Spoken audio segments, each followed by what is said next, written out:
an ambitious, popular young restaurant manager, She was a tremendous young person who had unlimited potential.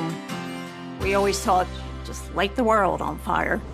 is found beaten, stabbed, and suffocated. The person who did this absolutely wanted to guarantee that she was dead. Whoever did it ransacked the safe. Something that brutal had to be more than just a robbery. Detectives uncover a history of workplace conflict. He didn't like to be told what to do. He scared me. I was uncomfortable around him. For me, that was a red flag. With the community on edge, another attack leaves them living in fear. It was such a similar homicide, a lone female employee and the use of a knife. You don't know if somebody's lurking out there and they're going to do it again. And new evidence confirms disturbing suspicions. The lab informed me that there was a match. I just couldn't believe what was happening. Like, when am I going to wake up? Terry's murder wasn't what it appeared to be. Virginia is a family-friendly suburb with blue-collar roots. Falls Township is a community in Lower Bucks County, Pennsylvania. It was built up around the U.S. steel mill in the 1950s. Steel workers moved out here from different parts of the country, and it was a nice community. Although we're a suburb of Philadelphia and we're right across the river from Trenton, violent crime is relatively unusual in Falls. That all changes one Saturday morning with a gruesome discovery at a fast food restaurant. On the morning of February 4th, 1984, the manager arrived to open the restaurant, and upon entering, discovered that someone was laying outside the kitchen area and obviously deceased. The manager recognizes the woman as the restaurant's night shift manager, 25-year-old Terry Brooks. He observed Terry Brooks laying on the floor in a pool of blood with a knife stuck in her neck. And he phoned the dispatcher and stayed on the phone until officers got there. I was told that they had a homicide at the Roy Rogers restaurant on Route 1, so I was there pretty quickly. Her body was positioned near the kitchen. There was a butcher knife sticking out of her neck. She had black and blue marks and bruises everywhere, and it looked like hand marks around her neck, like she had been strangled. It was thought that she was still alive until the bag was put over her head because of the moisture in it from her breath. She looked like she had blood under her fingernails and blood on her hand, and that was wrapped in an evidence bag and secured. There was a rectangular kitchen prep area. That's where you could see both her shoes that were against the wall. To my mind, that was probably the first act of violence that took place, that she was literally pushed right out of her shoes, and that a struggle had taken place right there. Moving around the corner is where the body was found. It looked like her body had been dragged on the floor to where she laid. Terry had her winter coat on, and her bag was also on the floor, like she was getting ready to leave. Further examination of the scene reveals evidence of another crime. In the office, the safe was open. There was a register drawer on the desk. The coins were scattered all over the floor. It just appeared that whoever did it ransacked the safe. There was money taken. It had all the earmarkings of a robbery homicide. It was fairly easy for the restaurant to get a count of what was missing, and it was around $2,500. Looking for more clues, detectives speak to the manager who discovered Terry's body. When the manager of the restaurant arrived around 6 in the morning, he found the inner vestibule door locked. The door to the interior of the building was locked, but the drive-through window was partially open. It appeared that the killer had left through the drive-through window because the metal pipe that was laid in the track as the kind of security measure to lock it up had been removed and laid to the side. But there was no sign of forced entry in the restaurant. Police believe Terry was killed sometime after midnight when the restaurant had closed. As detectives continue to process the crime scene, Terry's family discovers that she never returned home from work. The morning of the murder, Scott, the victim's fiance, knocks on the door to the Brooks family home. At the time, Terry lived with her parents.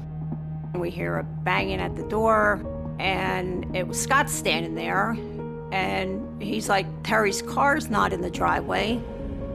He tells them that he was driving by their house on his way to work, and that he noticed Terry's car wasn't there. They then looked in her room and saw that, in fact, she wasn't home. And then Scott picked up the phone and dialed to Roy Rogers. And he goes, "This is George Brooks, Terry Brooks's father. You know, she didn't come home last night. Is she okay?" And they said, "No, she's not. She, has been murdered." I was kind of shocked they told him over the phone, but I just couldn't believe what was happening. Like, when am I going to wake up? It's a horrible thing. I was getting ready to go to work when my phone rang. I was getting a call from her stepmother to tell me so that I wouldn't see it on the news, and my heart just sunk. Terry Brooks grew up in Warminster, Pennsylvania, the oldest of 4 children. My mom and dad divorced. Terry was in 8th grade, and she kind of took over the mother role after that happened. Out of all of us, she was probably the most ambitious. We always thought, Terry would have her own business one day, and she'd just light the world on fire. Terry took jobs in the restaurant industry and earned a reputation as a hard worker. I worked with Terry at an Italian restaurant. In the beginning, she was a server. I tended bar. She became management after working there for a while. She really, really took pride in her work and how she dealt with people. Soon after her promotion, she began a year-long romance with her coworker, Scott Keefe.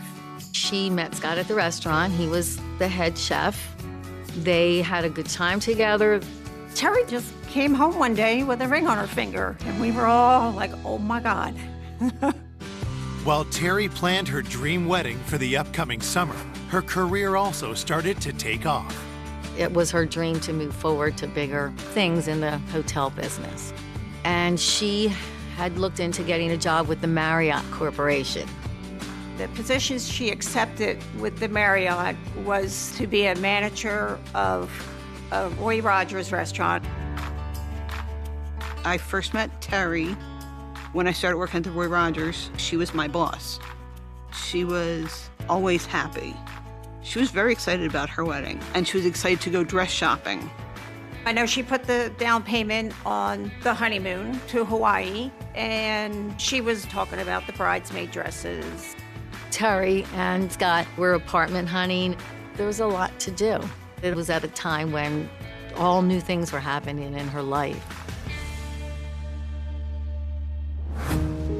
Now, detectives must determine who could have killed this ambitious young woman just a few months before her wedding.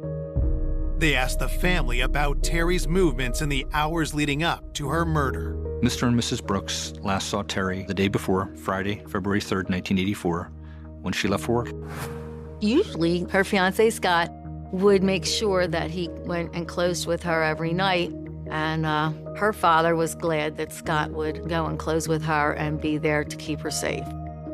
Scott was worried about Terry's security at the restaurant. He would go and sit with her while she finished everything up. Scott tells police he wasn't with Terry the night before. He had stayed home because he was working the early shift the following morning. Neither Scott nor Terry's parents are able to provide police with any leads. The family was really cooperative with the investigation, and we just nothing that they could volunteer or give us that would indicate that they knew anything about the case. It was completely out of the blue. There was no reason for them to feel that she was in any danger or in any jeopardy. I couldn't think of anybody who really disliked Terry, and I can't imagine anybody would dislike her that much to kill her. Investigators turned their attention to Terry's coworkers. It looked like it could possibly be a robbery, but the deeper we looked into to see how brutally she was murdered, it had to be more than just a robbery. Detectives want to know how Terry was thought of by her colleagues. Terry was a young woman who was very staunch about the procedures, and she enforced them strictly. She was a by-the-book person, and as long as you did your work the way you were supposed to, there were no problems. When police ask if Terry's management style made her any enemies, one name keeps coming up. Steve Daly was an employee that didn't adhere to the procedures. He was a little hot-headed. Steve scared me, to be honest. He was very rough, quick to anger. I was uncomfortable around him. Detectives learn that just weeks before the murder, the tension between Terry and Steve hit a breaking point. He ended up getting fired, and he wasn't too happy about it. You've got this former employee who had a clear animus towards the victim and is fired by the victim. And add to that that here's an employee who knows how the restaurant operates, who knows the security procedures. He's got the kind of knowledge to be able to commit this crime. So this is somebody who now rises to the top of the list. Coming up, police zero in on a suspect. Fingerprints were found on one of the murder weapons. At that point, he admitted he took the money from the office. But conflicting statements frustrate detectives. It was completely a misdirection, a diversion. How could somebody do this and get away with it? Until the investigation takes a jaw-dropping turn. The polygraph operator said he was lying. It caught me by surprise. I remember him all of a sudden blowing up. It was the turning point in the investigation. Of 25-year-old restaurant manager Terry Brooks have learned that a disgruntled coworker lashed out at Terry before he was fired. If you threaten somebody and they end up dead, you'd have to look at them and look at them seriously. Steve Daly was a former Marine and had a difficult personality. He didn't like to be told what to do. Just weeks before the murder, Terry and Steve had a major blowout. There was an occasion at work where Steve Daly was told to make a hamburger for a customer, and he had just closed out that workspace, so he didn't want to reopen the workspace. And I remember him all of a sudden blowing up. Steve lost his temper, was screaming and yelling. He became explosive, at one point even calling Terry a bitch. Terry was alarmed by Daly's behavior. Terry, in a situation like what happened with Steve, she wouldn't tolerate it. She didn't waver. So I think that was the frustrating thing for Steve, is he couldn't break her. And she was like, you need to go home, you are done for the night, and you will talk to the boss the next morning.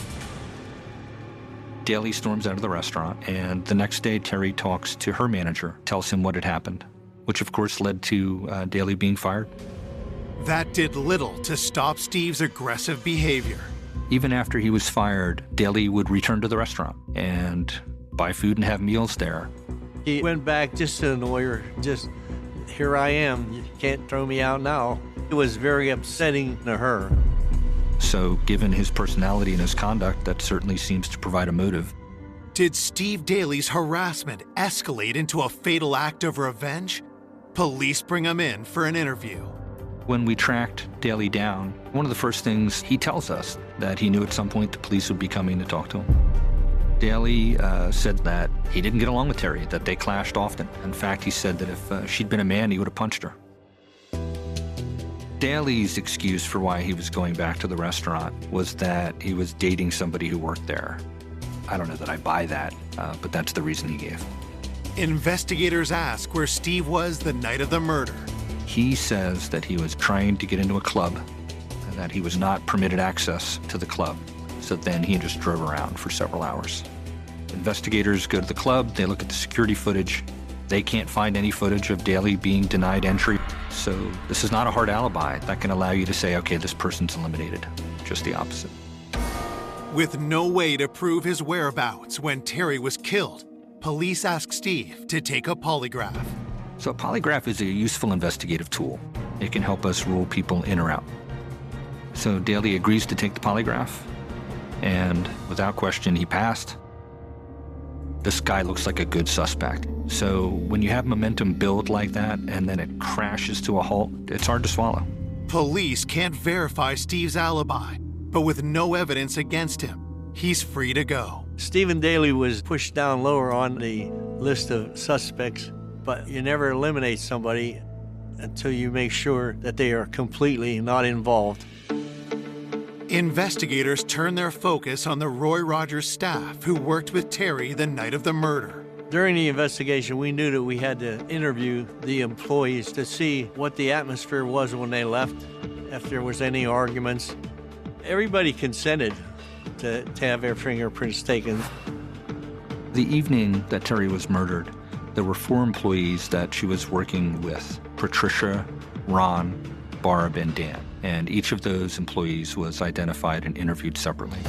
Patricia tells investigators that just before closing, Terry discovered that money had gone missing from Barb's cash register. The employees got in an argument, and there was $40 that was supposedly missing.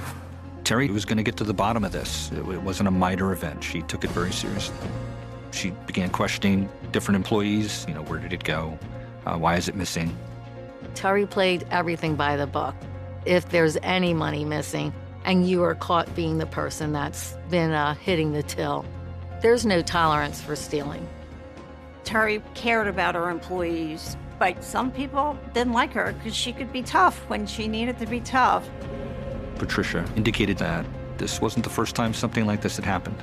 If you're stealing money from Roy Rogers and you're an employee there, that's a fireable offense. So did this provide a motive for murder? As Terry attempted to unmask the thief, the employees began to point fingers. Barb told Terry that she thought Ron did it.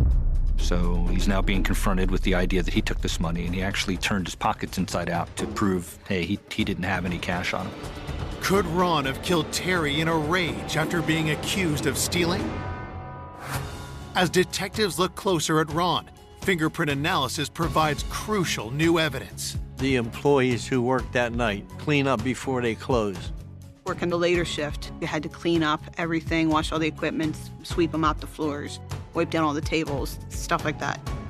So I thought that whoever was in there after closing could have possibly left fingerprints. We began matching up fingerprints that they'd lifted from different services to elimination prints taken from different employees. And it was discovered that Ron's fingerprints were found on the drive-through window and on the trash bag that was wrapped around Terry's face. Here we go. This is somebody that we need to look at. The Terry Brooks homicide have just got a match for fingerprints left at the crime scene. The evening that Terry was murdered, there were 4 employees that she was working with, including an employee named Ron. And Ron's fingerprints were found on the drive-through window and on the trash bag that was wrapped around Terry's face. Detectives ask Ron how his fingerprints ended up on the bag used to suffocate Terry and on the drive-through window, the killer's likely escape route. Ron said that one of his responsibilities at the restaurant was to take care of the trash. So his fingerprints would have been on that bag because that was part of his job there. Ron also said that he'd covered for some other employees for their break time at the drive-thru, so that's why his print was there in the window. Police aren't able to determine if the window had been properly cleaned at closing, so Ron's excuse is plausible. Still, detectives want to know his whereabouts after he left work. Ron said that he left the restaurant shortly after 1 in the morning with coworkers, and that he got home about 1:15 and talked to his mom before he went to bed. We checked out Ron's alibi, discovered that he had indeed gotten home and stayed home all night. With Ron all but cleared, police get new details from another employee about the money that had gone missing from Barb's cash register.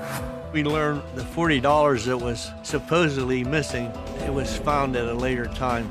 The missing money had mysteriously reappeared in the drop safe. I think it's fair to say that Terry might have thought that it was Barb who had taken this money. My impression was that Terry was suspicious of Barb. Police also learned that it was Barb's duty to close down the drive-thru. Those two things combined, the missing $40 and the fact that it was Barb's responsibility to lock that drive-thru window, and that ultimately it's found unlocked and it's believed to be where the killer left, puts her at the top of the suspect list. According to the work schedule, Barb and Terry were the last 2 employees at the restaurant. The policy of Roy Rogers for employees that were going to work past the end of their shift was that they would lock the doors and that there would be a minimum of 2 employees there. Could an argument between Terry and Barb over the missing money have turned deadly? Barb said that she was sent home early by Terry, and she was insistent that she close the window and place the pipe in the track to lock.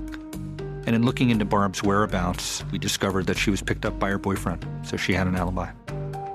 So it's conceivable that Terry was alone in the restaurant, working into the early hours of February 4th doing inventory.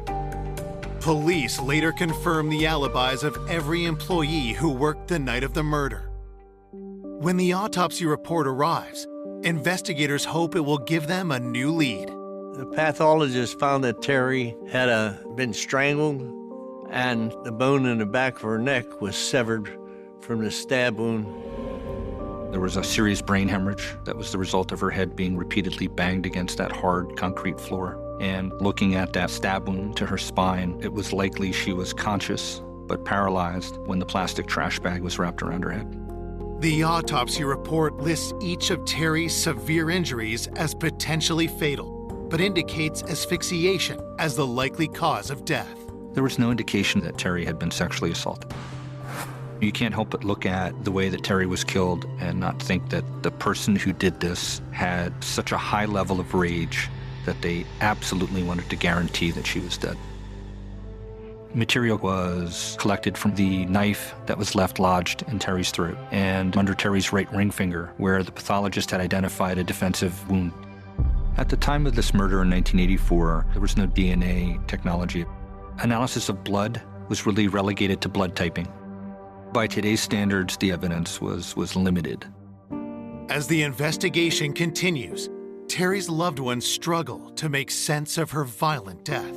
The funeral home called the morning of the viewing, and they said, could somebody come down and take a look at Terry? And they had her laid out in the casket, and she didn't look good. You could see the cut marks in her neck, and you could see the bruises on the back of her hand, and they had makeup on her too, and you could still see it didn't look like Terry.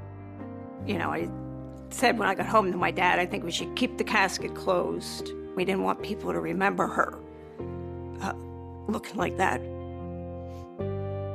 As the Brooks family prepares to bury their eldest daughter, Falls Township lives in fear of a brutal killer still at large. It was a young person that was killed, at her job. So I think the community as a whole regarded this as a frightening homicide.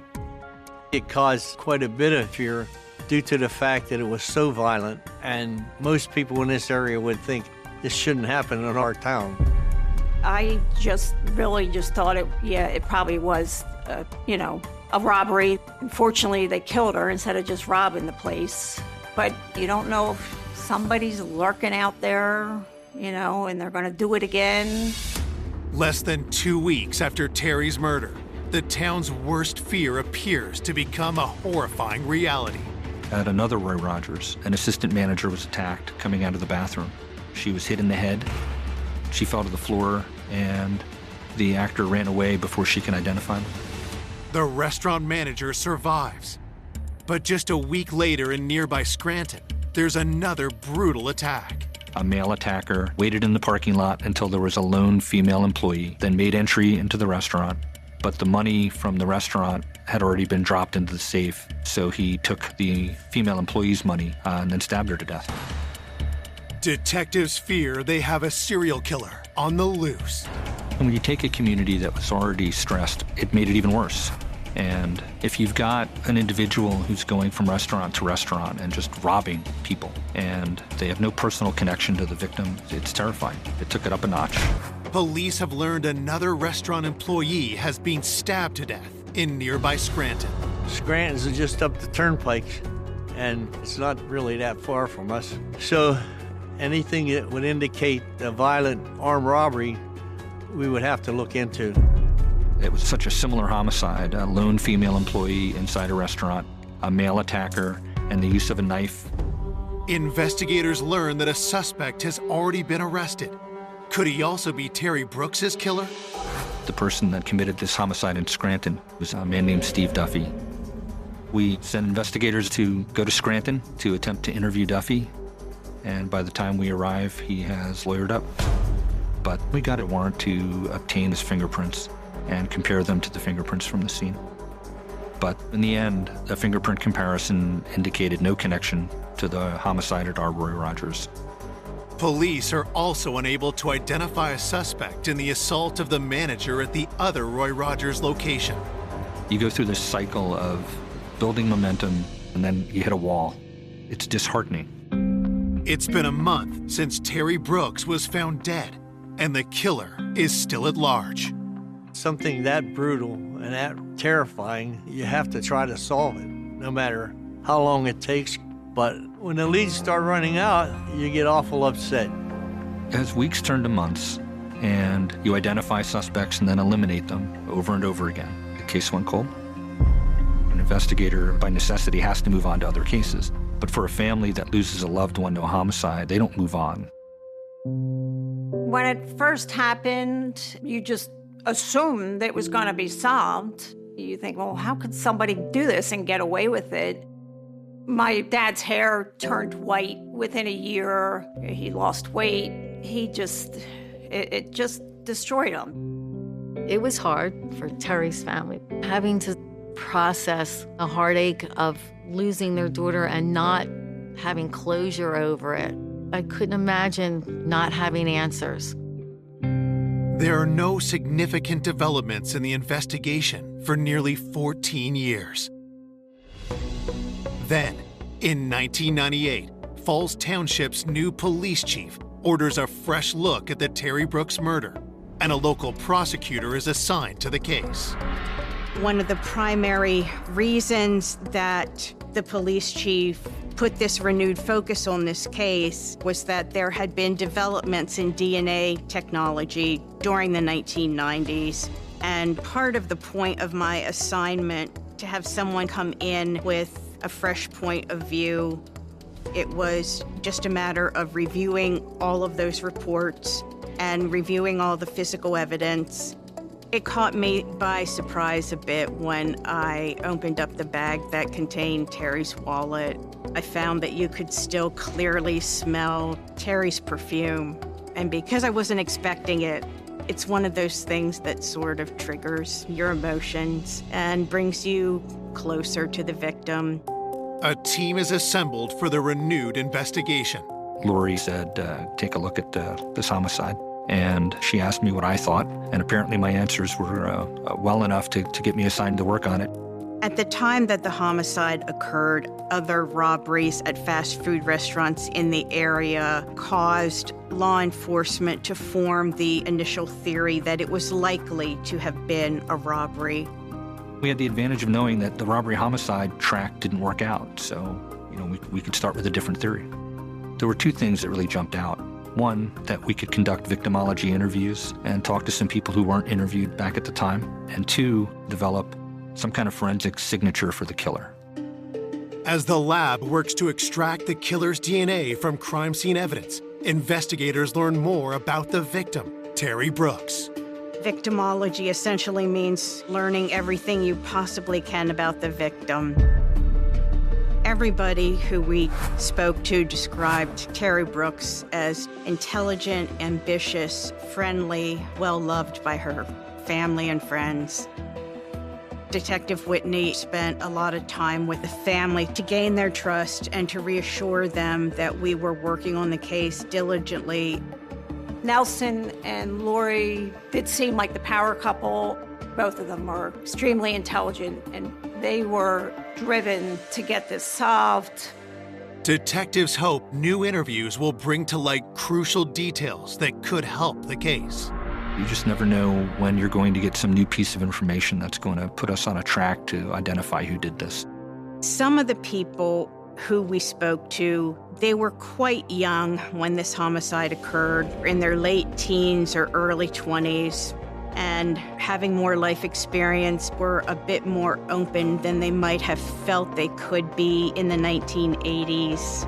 Detectives reach out to people who weren't interviewed in the 1984 investigation, including those who worked with Terry before her employment at Roy Rogers. I got a call from Falls Township Police. They wanted to speak to me about the Terry Brooks murder, and they just said to me, "We'd like to hear your thoughts on it." Cindy knew Terry well. They worked together, And Cindy kind of laid out what was going on in the victim's life. During her interview with investigators, Cindy drops a bombshell. What Cindy told us presented a completely different image of this homicide. It turned out Terry's murder wasn't what it appeared to be. And now you couldn't help but conclude everything's pointing to one person. Cold case investigators have just received shocking new information from a friend and former coworker of Terry's. We asked what things did Terry share with, Cindy as a friend. And I said to them, Terry and her fiancé Scott, their upcoming wedding at first was exciting for Terry. But I proceeded to tell them that the week before Terry had been murdered, she wanted to call off the wedding. She just realized that's not what she wanted. We knew Terry and Scott had just put down a deposit on their honeymoon, and their wedding was upcoming. And in the initial investigation, the officers that conducted it came away with the impression that they were a happy couple. There hadn't really been anything in the report that indicated there were any problems in Terry Brooks's relationship with Scott Keefe, but we did learn that Terry confided to some of her friends that she wasn't entirely sure she was going to go through with getting married. Mr. and Mrs. Brooks felt close to Scott. He was the young man that was going to marry their daughter. To her parents, Scott was this loving, caring fiancé who would check on Terry and drive by to make sure she was, safe and give her rides. Some of Terry's friends had a very different impression of Scott. Cindy Bradney told us that there had been some problems in the relationship. For me, that was a red flag. I think through time and her changing jobs and the fact that she was moving on and going for her dream and he was stuck where he was, his jealousy became an issue and he was very possessive. Scott would not let Terry stay alone. She was afraid to tell him she didn't want to be married. She was afraid to call it off. She didn't know what she was going to do, to the point where she was in tears. Police get further insight into Terry and Scott's relationship from Terry's siblings. When she started dating Scott, we just were all scratching our heads, like, what is she doing with him? He was just not the kind of guy she always dated. He wasn't fun-loving. All he wanted to do was sit there and drink. And that was just unlike her. It just seemed like he wanted to keep us away from her and him. It just makes you think back, like maybe he did have signs of an abusive person. But at the time, I just really thought it was a robbery, and she was killed during the robbery. Detectives have a new perspective on Scott and how the supposedly grieving fiancé might have avoided suspicion at the time of Terry's death.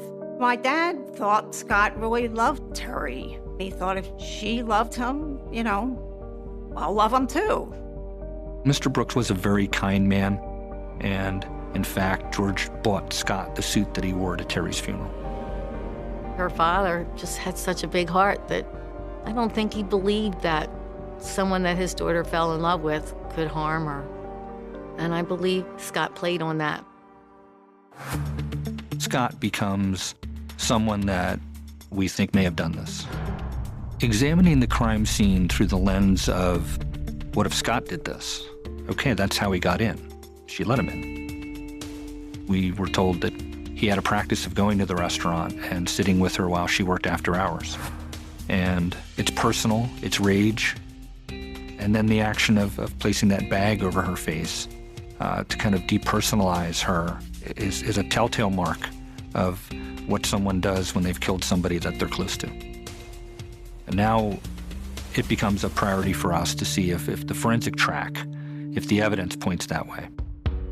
Investigators hope the killer's DNA can be extracted from the crime scene evidence collected back in 1984. It was a potential concern that they might not be able to find any usable DNA due to the amount of time that had gone by. Luckily, the knife that was left lodged in Terry's throat and the material collected from under Terry's right ring finger, where the pathologist had identified a defensive wound to that area, yielded an unknown male DNA profile. It was highly unlikely under the circumstances that that DNA material would have come from anyone other than the perpetrator. The next thing we had to do was obtain a DNA sample from our suspect. Scott Keefe did not have a criminal record at that time. He didn't have any DNA samples on file with an agency such as the FBI. One of the things that we learned from the laboratory expert was that cigarette butts are an excellent potential source of DNA because they have saliva on them. And at that point, we actually knew what kind of cigarettes Keefe smoked, and we knew where he lived. Police hatch a plan to secretly obtain a sample of Scott Keefe's DNA. We didn't at that point want to obtain a subpoena to obtain DNA from him directly because we wanted to interview him first. We wanted to set that up in the most advantageous possible way, and we were concerned that he was a flight risk. It was very important to us to be very careful about who knew he was a suspect and who we shared that information with. And it was also very important to us to not be caught doing surveillance. In 1998, Scott's life had kind of come full circle from where it was in 1984. In 1984, he was living at home with his parents. He had gone on to live with a girlfriend and then marry. They'd had a child together, but then they split up and got divorced. And in 1998, he was back home living with his mom. Under Pennsylvania law, trash was considered to be abandoned property once it was put out in front of the house for collection. So Detective Whitney immediately took custody of it, took it directly to the laboratory that was doing the DNA analysis. I knew I was going to get a definitive answer one way or the other. Could be him, could be somebody else. It was that anticipation of I'm going to get a final result here that's going to matter a great deal in this investigation. Investigating the 1984 murder of Terry Brooks, have secretly collected a DNA sample from her fiancé, Scott Keefe. We had to obtain a DNA sample from our suspect, so we collected cigarette butts that were in the trash. The sample is compared to DNA found on Terry's body. I'll never forget the phone call I got where the doctor at the lab informed me that there was a match from Scott's cigarettes to the crime scene evidence. It was the turning point in the investigation. That was the point at which we knew we would be able to prove that Scott Keefe was the killer. Although we had very solid physical evidence against Keefe, it's always better if you have an incriminating statement from the defendant. We asked Mr. Keefe to come to the police station as one of the friends and family members that we were interviewing as part of our investigation. We believed that he would cooperate with us. We believed that he would come across as wanting to help, that he would try to sell us the same story that he was the grieving fiancé, that he'd been telling people for 15 years.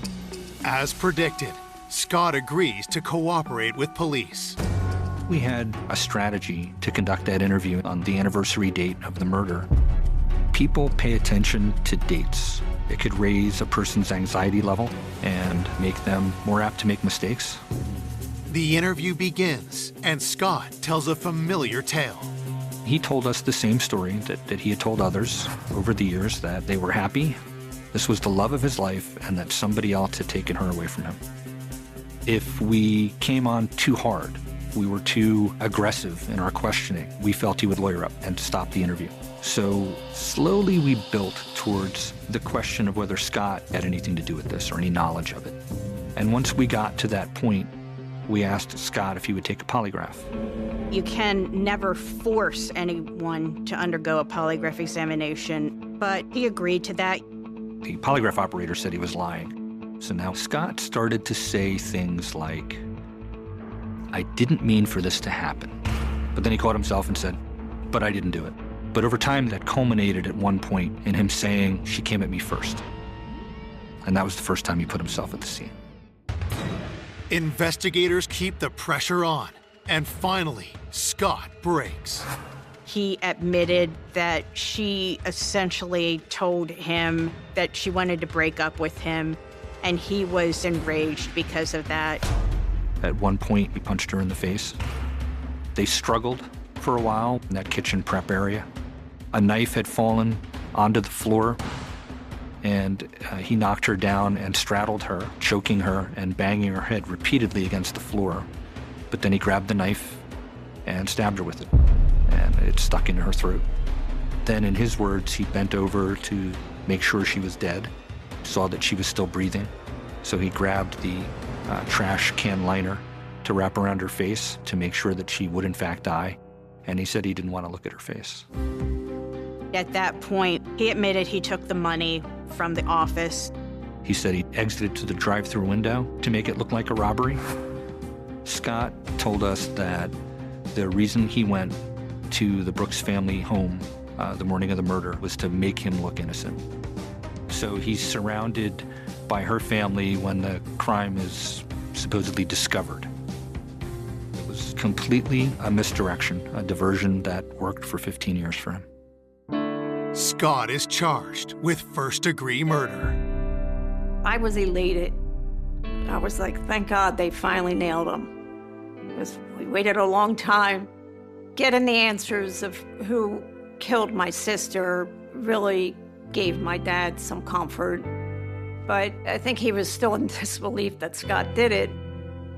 We were just so happy we could tell her family that the person who had killed their daughter was in prison, and we were confident he was going to be convicted. At trial, Scott Keefe is found guilty and sentenced to life in prison. Terry was a tremendous young person who had unlimited potential. She had good relationships with her family. It's really a terrible tragedy that her life ended this way. It's just so sad that somebody so young, because Tonight on 2020, The Naked Truth. Summer sun, beach, bodies, and beauty. Can you get ahead without it? How far would you go to look great? You're sewing a foreign object into somebody's mouth. The latest diet craze or just crazy? The tongue patch. My tongue hurts talking about this. I think it's ridiculous. Hold your tongue. And what if you could look like Hugh Jackman without having to get jacked? This could be you, right? Wives, this is for you. Hey, baby. How to take your hubbies from flab to fab in just 60 minutes with no exercise. Extreme fakeover. Plus, what if your beauty cost you your job? Her only crime was looking too good. Fired for being too tempting to her dentist boss. So you're responsible for your boss who can't control himself. Open up and say, Melissa. You're fired. Too hot to work? Tonight, we're letting you in on The Naked Truth. Here's Elizabeth Vargas. Good evening. David Muir is off tonight. Want more friends, more money, even more sex? Then research says be better looking. It is the naked truth of lookism, especially during these stripped-down summer months. In fact, just this week, a New Jersey judge ruled that some Atlantic City casino waitresses, the so-called Borgata babes, could be legally fired for putting on weight. So, how to lose it? Just take a look at the newest diet craze that might have you saying, hold your tongue, literally.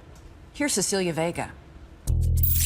From the surgical, think liposuction, stomach stapling, and the lap band, to scary, like the cotton ball diet. I've heard of people eating the cotton balls with the orange juice, and it makes you think you're full, but you're not. To the downright disgusting. That's not a jar of noodles. It's the main ingredient in the tapeworm diet. Everybody looks like they want to vomit right now. You dine out, while the parasite dines in your digestive tract. There's seemingly no limit to the lengths people will go to lose it.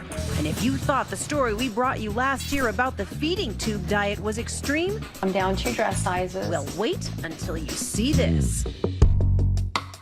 I am determined to lose weight. I'm willing to do anything at this point. I'm so desperate to lose the weight. These two women are about to have a piece of hard plastic mesh sewn onto their tongues. It will inflict pain if they try to eat any solid food.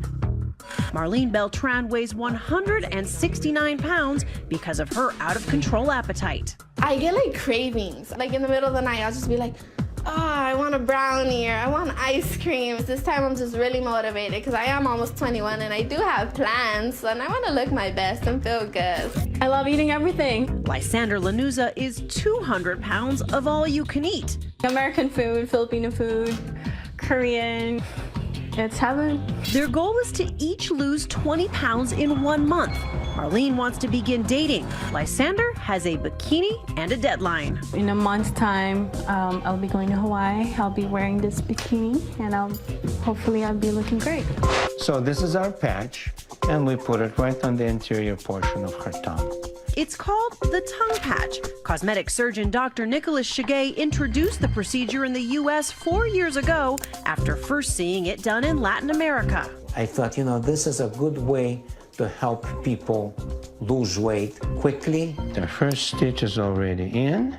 I'm just going to put 4 knots on it. Make sure it stays in there. He said the way it works was if you eat solid food, your tongue rolls back and it would cause pain. Shigay says Lysander is his 81st patient as he pioneers the process here in what is arguably the plastic surgery capital of the country, Southern California. But that's nothing compared to body-conscious Venezuela. One clinic in Caracas has stitched patches on more than 800 tongues. Is the goal of the tongue patch so that your tongue hurts when you go to swallow food? It's a pattern interrupt. When patients want to swallow food, they realize, hey, I cannot do that. That's why I have this patch here. So it reminds them. But you're sewing a foreign object into somebody's mouth. Is that healthy? Well, it's not unhealthy. Hey, the surgery is all finished. Wow. I can't feel my tongue. She'll be able to speak normally in a few hours when the anesthetic wears off. But all that greasy fried food she loves, forget it. It's a strict 800 calorie per day liquid diet of bad shakes and low-cal beverages until the patch is removed in 1 month. How much weight are you guaranteed to lose with a tongue patch? I cannot say that you're guaranteed, but an average weight loss is anywhere from 18 to 20 pounds in that 1 month's time. 18 to 20 pounds at a cost of $2,000. Seem hard to swallow? Maybe. Lysander is paying full price, but Dr. Shigay is doing Marlene's procedure for free because we are recording it.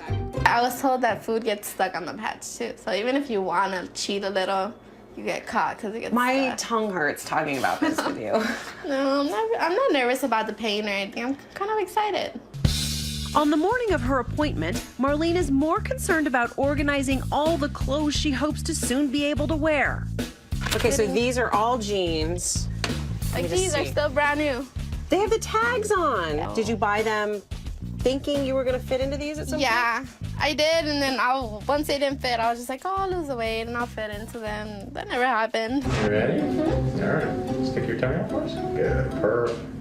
Dr. Shigay reminds her that as of now, she's on that same low-calorie liquid diet. And 3 times a day, you start taking that, okay? And no cheating. Okay, no Twinkies. After only 10 minutes, the patch is in place. Good girl. All done. What's it feel like? I can't talk. That seemed pretty easy. It was quick. You don't feel it. You don't feel it. Have you ever received any flack from colleagues in the medical community for this? No, I haven't. Dr. Shigay, meet Dr. Christine Petty. I think it's ridiculous. And Dr. Rob Huizenga. I think it's a barbaric procedure. She's also a plastic surgeon. I could never advise a procedure that would cause a patient pain. Pain is not a good thing for anybody. start today. Better known as Dr. H, he specializes in long-term weight loss, spending 14 seasons as an expert on The Biggest Loser. This is so primitive an approach. You could hire somebody to hold a gun next to your head and threaten to shoot you every time you eat. You could have somebody with a hammer hit you over the head every time you threaten to have something to eat. Would you do this on your own body? I would. You haven't done it on any of your family members, have you? Well, so far, no volunteers. When we come back, what is it like living with a mesh patch stitched to your tongue? 30 days on America's most extreme diet. And I want a burger really bad, a cheeseburger. Will one of these women wish they had never done it? I don't care if it's a bite, I just want a burger. And will the weight come off? Stay with us. The results may surprise you.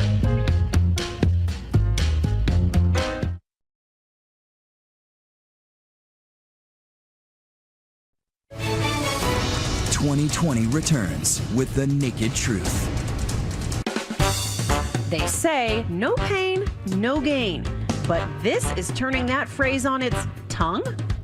Two overweight women who can't control their eating, going to extremes to lose weight fast. A stiff plastic patch stitched right to their tongues will inflict a sharp pain if they try to eat any solid food. How do you feel? I feel good. My tongue's all swollen. I can't call. It doesn't fit me anymore. Lysandra Lanuza I'm a sucker for fried tacos. and Marlene Beltran each hope to drop 20 pounds in 30 days. After you get this tongue patch, you'll be able to wear these shorts? Yeah. Tracking the difficult diet in video diaries along the way. For Lysander, day one brings an immediate challenge. This is what my mom cooks for breakfast, which I obviously can't eat. Instead, I'm actually doing my workout right now. she cheerfully begins the requisite 45-minute daily exercise routine. But Lysander's social life is all about food, and day one brings another temptation. So this is my first dinner out with my friends. She sips iced tea while her friends gorge on a buffet. Yummy. So today's Father's Day, this is what we have served at the table. Barbecue, Fish. I cannot eat any of that. All I can eat is this. This is the Diet Pepsi. So far, so good. According to their scale, I lost 3 pounds.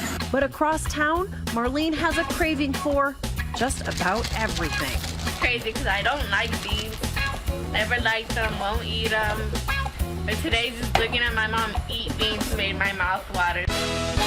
By day 5, this food junkie has a bad need for a fix. Lately, I've been craving an In-N-Out burger, like, really bad. And I want a burger really bad, a cheeseburger. I don't care if it's a bite, I just want a burger. Somehow, Marlene resists her cravings. Lysander, not so much.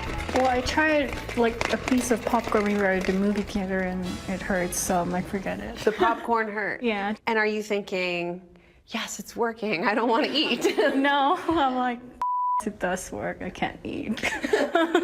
Dr. Nicholas Shigay claims the miracle of the tongue patch is that it can act as a jumpstart to lasting weight loss. It's really a life-changing type of a pattern. And it takes about 30 days to change a habit. A small patch that can be life-changing. Life-changing, exactly. If I could say one thing, it's that the whole concept of jumpstart is absurd. Weight loss expert Dr. Rob Huizenga points to studies that show how most extreme dieters who lose weight rapidly eventually gain it all back and more. There's not one scintilla of hope or evidence that putting a patch on your tongue and not being able to eat for a month is going to have any effect on you at 1 year or 2 years or 3 years. Dr. Shigay's son and partner, Dr. Paul Shigay, did submit a study that claims 70% of their patients lost an average of 16 pounds and kept it off for 8 months. But the American Academy of Cosmetic Surgery won't publish it without more data. No matter. Marlene is getting all the data she needs from her bathroom scales as the pounds fall away. My double chin isn't as bad as it used to be. My arms are a lot thinner. Lysander is also watching the pounds melt away. So far, probably lost 15, 16 pounds. I'm getting a lot more attention from eyes, which is nice. I'm like, it's attention I'm not used to, so I'm still adjusting to it. That doesn't hurt, does it? Finally, Liberation Day. That's it. I feel liberating. Yes, isn't that liberating? No, that wasn't so bad, huh? No, you don't even feel it. The final tally, Marlene loses 18 pounds. Remember those skinny jeans she couldn't wear before? Now they're kind of big on me. Lysander loses 23 pounds. And that bikini she wouldn't dare try on before? Aloha, Lysander. Once they take the patch off, we put them on a boot camp diet. It's a strict diet for another month.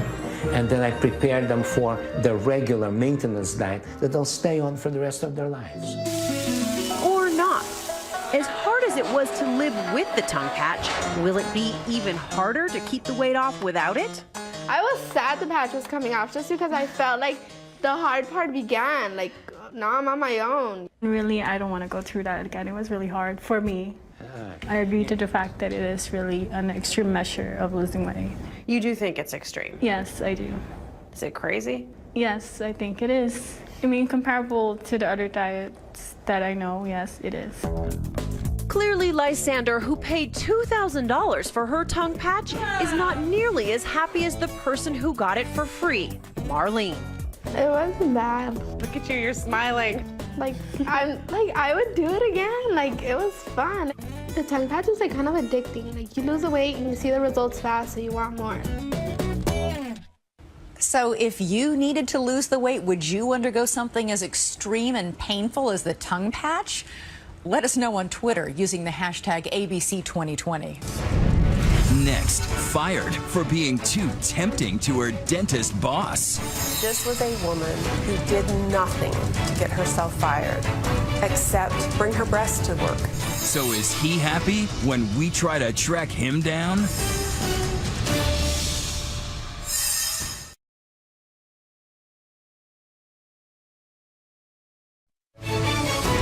"2020 returns with the naked truth." When you go to the dentist, you want to know that he is focused on your teeth, not on his attractive young assistant. But in our next story, one dentist says he was so distracted by her beauty and the temptation she brought to his marriage that he fired her, and a court backed him up. Here's Paula Ferris. Well, the cat's out of the bag. The beautiful get all the breaks. The pretty get all the perks. And the gorgeous get all the gigs. Look at the waitresses. Yeah? It really ticked off Elaine in this classic Seinfeld episode when she thought this diner would only hire well-endowed waitresses. You know what? That's discriminatory. Turns out it wasn't lookism, it was nepotism. They're my daughters. It wasn't so funny more recently when teen clothing retailer Abercrombie & Fitch CEO Mike Jeffries caused a plus-size controversy over comments they only go after the attractive all-American kids. And that's why they hire good-looking people in their stores. Amid plummeting sales, Abercrombie had to backtrack. But beauty bias can cut both ways. I'm Melissa Nelson. I was fired because my boss thought I was too attractive. Which brings us to Fort Dodge, Iowa, and their fields of opportunities. America's heartland for some twisted matters of the heart. All she ever wanted to do was be a dental assistant. Steve is Melissa's high school sweetheart. They're married with 2 young children. She wanted to work for Dr. Knight's office, so she job shadowed there. She got a job there, and everything fell into place. She loved her job. 33-year-old Melissa was the dental assistant for Dr. James Knight, by the dentist's side, 8 hours a day for a decade. It was a fun working environment. How did you view Dr. Knight? I viewed him as a father figure, as a dad. He was your mentor, right? Very much so. How close did the two of you get? When we had both of our kids, his family came and visited him in the hospital. Melissa says it was all a gas until the doc started pulling more than teeth. Once he hit 50, she says he was working out, pumping iron, and getting buff. He became more confident and more outgoing, Do you think he was going through a midlife crisis? That's the only thing I could come up with. The two had a friendly relationship, trading personal text messages during off hours. But then Melissa says it went from cordial to creepy. He would ask me about my personal life. He would ask me how often I would have sex. And Melissa says when she answered and implied not that often, the dentist offered this artful analogy. That's like having a Lamborghini in the garage and never driving it. And he warned his mentee, if you see my pants bulging, you'll know your clothes are too revealing. This was Melissa's standard issue scrub suit uniform, and occasionally on humid days, her lab coat was removed, revealing her 5'1" frame and a simple crew neck t-shirt. See if this thing's working. Oh my God. Oh, I'm sorry. I'm a squirter, Dale. It seemed to us strikingly similar to this scene from the movie Horrible Bosses. Oh, Shabbat Shalom. Somebody's circumcised. Did you flirt with him? No. So there's no attraction? Absolutely not. Did you do anything to lead him on? Never. You must have done something. I don't know what. I showed up for work every day. Melissa says she brushed off her boss's comments for 6 months, hoping they would stop. But things came to a head when there was an exchange during non-business hours. The dentist's wife caught them texting each other while he was on vacation and made sure it would end. His wife came in with a purple folder and just sat it on his desk and walked out without saying anything. Thus began a day at this dentist's office with more discomfort than a string of scheduled root canals. Talk about intervention. Dr. Knight even brought in his local pastor. I found out later that it was his minister from church. It's his pastor, it's you, and it's your boss. Yes, the three of us sitting in an office. Did you think, what the heck is going on? Absolutely. I had no idea why I was in there. And in that purple folder, a pink slip. Dr. Knight said I couldn't work in the office because he was becoming attracted to me and not able to focus on his family and his family life. What was your reaction to this? He can't control himself? I instantly broke down in tears. All I remember is just sitting there and not able to get up, telling him that I love my job. Melissa's husband rushed to the dentist's office. I said, what's going on? Is there a mistake? He said, I've got feelings for your wife and it's affecting my family. And he felt the best option to save his marriage was to terminate Missy, as he saw her as a threat. He told me several times that, he said, I want you to know, Steve, that your wife has done nothing wrong. When he said he didn't feel like he could control himself and that an affair might start down the road, what was your reaction? I'm like, that's absurd. Why would those thoughts even cross his mind? This is my wife. Why is he thinking of her as an object? And it infuriated me. And the news also infuriated some in this close-knit, reserved town of 25,000 people. We met Ruth and Jerry Hancock at the local malt shop, Nettie's. I have just never, ever seen her do anything inappropriate myself. And then all of a sudden we find this attraction as being a reason to let her go. I don't think that that's justified. After the firing, they found a new dentist. Now, Dr. Knight offered Melissa a month's severance for 10 years of stellar work, but Melissa vowed to fight tooth and nail.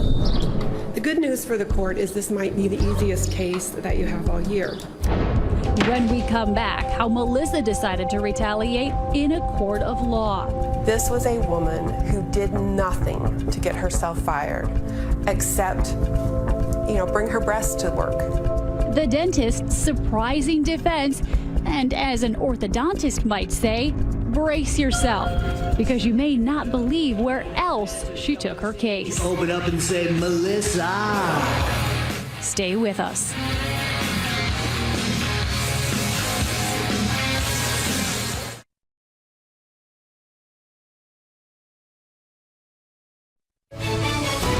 "2020 returns with the naked truth." Ever thought you could be too good looking for your own good? 33-year-old Melissa Nelson didn't either. But she was fired from her job as a dental assistant with a month's severance after 10 years simply because the 54-year-old dentist she worked for found her irresistibly attractive and a threat to his marriage. I'm sure you remember the song I'm Too Sexy. Well, it seems it's actually possible to be too sexy for your job. What was life like when you were working for him? It was good. I was home with my kids every night. We had just bought some land and I made the first payment and lost my job 2 days later. I've read lots of comments of people who say, good for him, at least he was honest. A lot of men would have just slept with her. Paige Fiddler is Melissa's attorney. I can assure you, there's about a snowball's chance in hell that would have happened. Seeking damages and lost pay, Melissa took her cause to the Iowa District Court in August 2010 and filed a gender discrimination suit against Dr. James Knight. But the judge dismissed the case before trial. I was hurt. I think more than anything, I was hurt. Dr. Knight declined our repeated requests for an interview, but his attorney told ABC News she was not terminated because of her gender, but to preserve the best interest of his marriage. We had admission after admission after admission from the defendant himself that her sex played a part in his decision. So in December, Melissa appealed to the Iowa Supreme Court. We are not allowed to discriminate against someone because of who God made them. Having breasts is pretty closely connected with being a woman. But the 7 justices ruled that although the 1 month's severance was rather ungenerous, terminating an employee is okay, simply because the boss views the employee as an irresistible attraction, especially since the wife felt her marriage was threatened.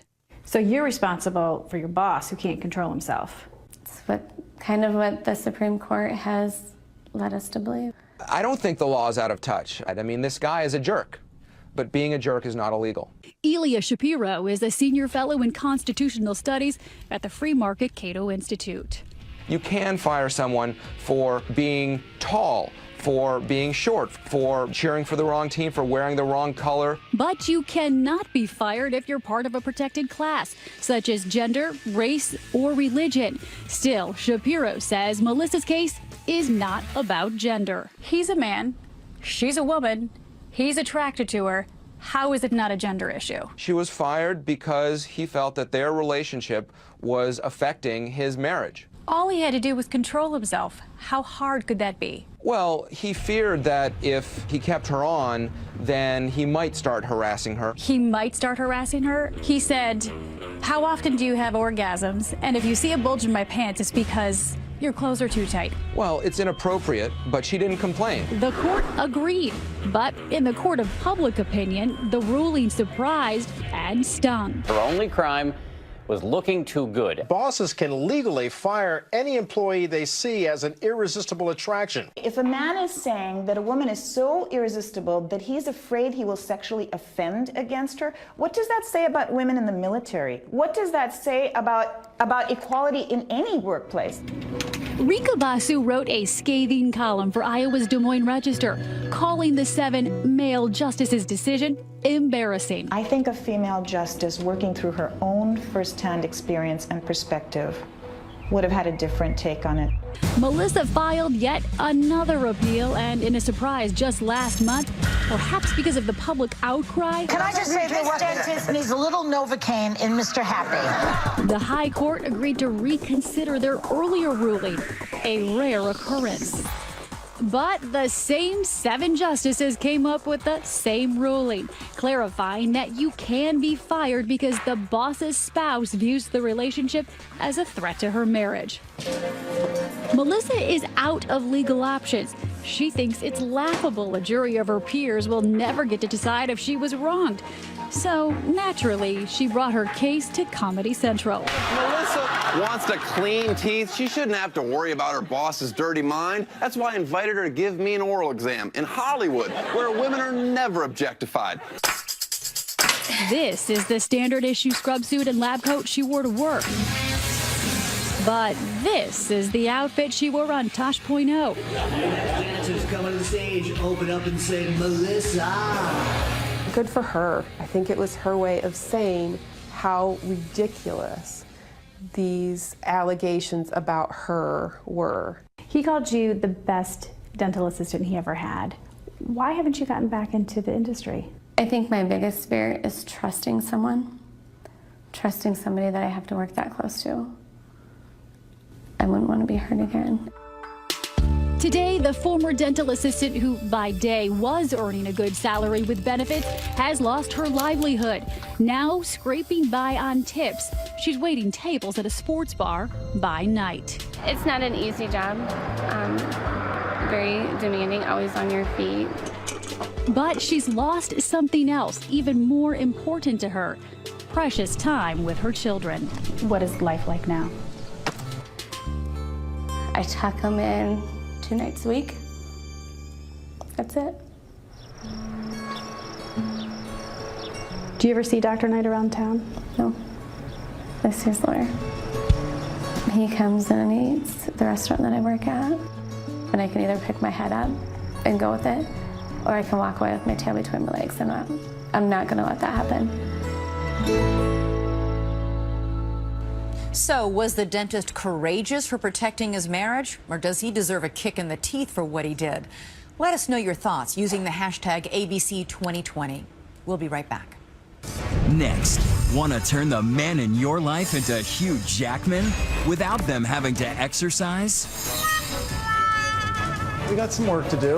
We put our fitness fakeover to the test. Lights, camera, baby oil.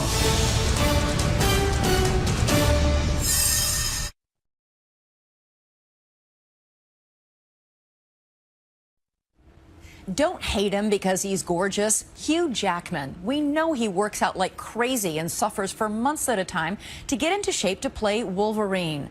But does it have to be that hard for everybody? Well, yes, unless you know the tricks of the trade. So we put them to the test. Could nothing but some baby oil, a razor, and a very good photographer turn your fat into fit? And with this, we would like to welcome our new nutrition and wellness editor, Dave Zinzenko, to 2020. Nice. Perfect. Go on, ladies. Feast your eyes on him. Hugh Jackman, fitness icon, box office superstar, and this month's Men's Fitness magazine cover model. Hey, baby. We know you've probably wondered what it would be like to wake up next to the boy from down under. Looking good. Or thought, why can't my husband have Hugh's rock-hard Aussie abs? While you were dreaming, consider this. To become this summer's ultimate sex symbol, Wolverine, Jackman put on 25 pounds of lean muscle, ate all natural foods for 6 months, and scarfed down 6,000 calories a day. Look over your shoulder to the right. Yeah, that's perfect. There's definitely a lot of diet, a lot of training. Drop the arm down. Fitness model Ryan Hughes says getting amazing abs and broad shoulders requires hours in the gym, but warns there's a whole weight loss industry out there that claims you can go from flab to fab in no time. You're always going to have people trying to take shortcuts, but the bottom line is to get real results, you need to put in the time. Okay, maybe some of those amazing weight loss ads are legit, but Andrew Dixon says buyer beware. The Los Angeles-based trainer recently set out to prove how easy it is for the pumped-up weight loss industry to fake us out with those too good to be true before and after photos. I just let the gut hang out, shaved my beard, shaved my chest, got the lighting optimal. 6-pack abs in less than 60 minutes? I decided to put Dixon's tactics to the test. This week, I hit the streets of New York with my good friend, Hugh, in tow, searching for a few good men willing to take part in an instant fitness fakeover with just lights, cameras, and a whole lot of attitude. Think we could get you on the next cover of Men's Fitness? Probably not. At first, we strike out. The shirt says just do it. I'm just saying.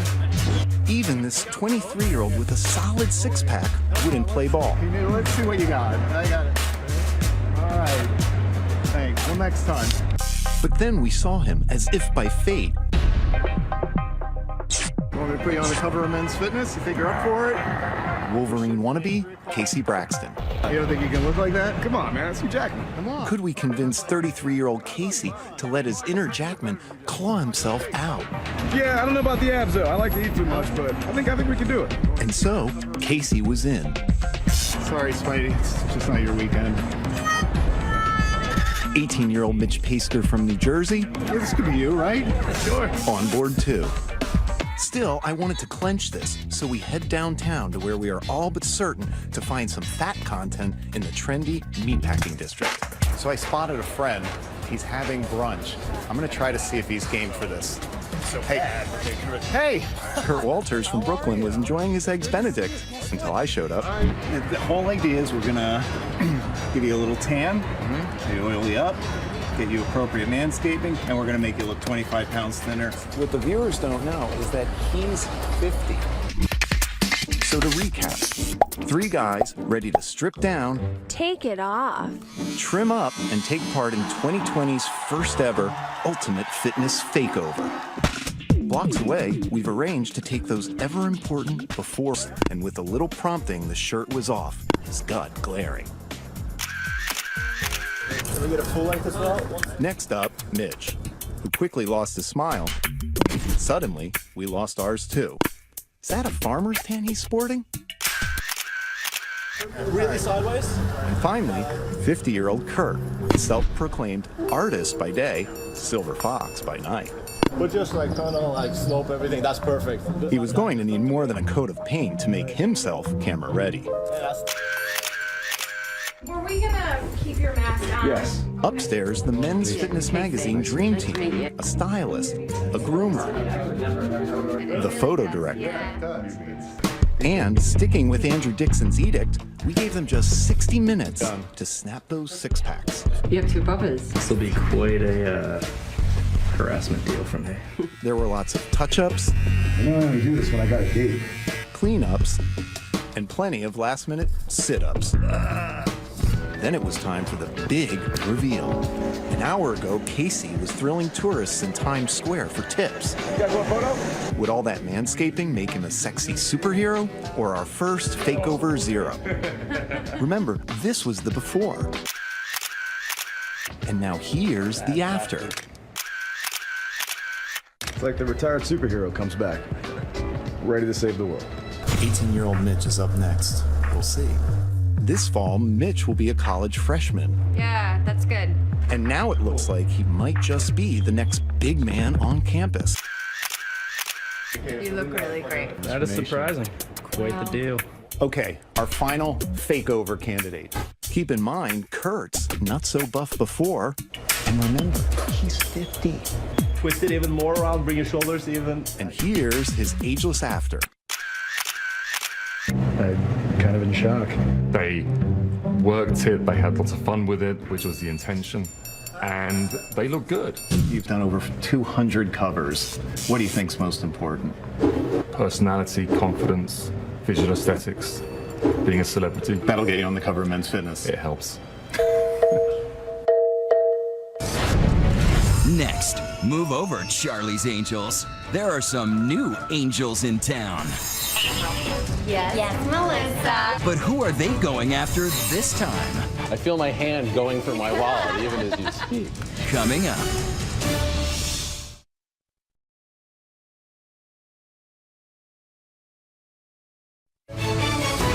"2020 continues with the naked truth." Here's Chris Connolly. Seaside Marina Del Rey, ever a magnet for LA's affluent. Ready to dress up and raise a glass on an evening out. No surprise that mingling with the well-heeled is a high-heeled gaggle of gorgeous young women, for whom this gathering of the wealthy is a target-rich environment. But they aren't looking for a hot car or a home in the hills. They're after these rich guys' wallets, not to do well, but to do good. Make sure it's a winner. There's Christina at the front, Kristen at the board, Lindsay too. 1 is 100, 2 for 150, or 3 for 200. And this is a benefit for charity.